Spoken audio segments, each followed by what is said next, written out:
Matahari hampir tenggelam saat 3 pendaki tiba di jalur menuju Lembah Kidang, Gunung Arjuno.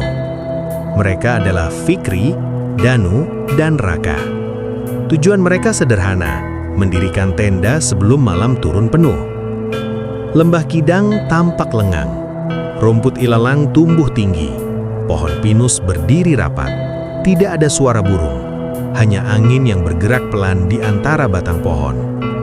Warga Basecamp sempat mengingatkan mereka, Lembah Kidang dikenal sebagai tempat penampakan kijang gaib. Pendaki sering melihat bayangan hewan berlari tanpa suara. Jika diikuti, orang bisa tersesat. Mereka menganggap peringatan itu sebagai cerita lama. Saat gelap turun, tenda berdiri di tepi lembah. Api kecil menyala di depan mereka. Raka mengambil air di sungai kecil yang mengalir di sisi lembah. Airnya jernih, tetapi terasa hangat di tangan. Seperti air kawah, kata Raka saat kembali. Angin tiba-tiba berhenti, suasana berubah sunyi. Dari arah semat, terdengar suara langkah ringan. Danu menoleh. Di antara rumput, tampak seekor kijang berdiri diam. Matanya berkilat terkena cahaya api. Lucu juga masih ada kijang di sini, ucap Fikri. Kijang itu melangkah pelan menjauh, seolah mengajak mereka mengikuti. Raka berdiri. Aku lihat sebentar saja. Danu mencoba menahan, tetapi Raka sudah berjalan masuk ke ilalang. Bayangan tubuhnya segera hilang di balik gelap. Beberapa menit berlalu, tidak ada suara. "Rak," panggil Fikri. Tidak ada jawaban. Danu mengambil senter dan menyusul. Fikri ikut di belakang. Jejak kaki Raka terlihat samar di tanah lembab. Namun di tengah lembah, jejak itu berhenti mendadak. Seolah Raka menghilang di tempat. Tiba-tiba terdengar suara nafas terengah-engah. Dari balik pohon, muncul Raka. Wajahnya pucat, matanya kosong. "Ada banyak kijang di dalam," katanya pelan.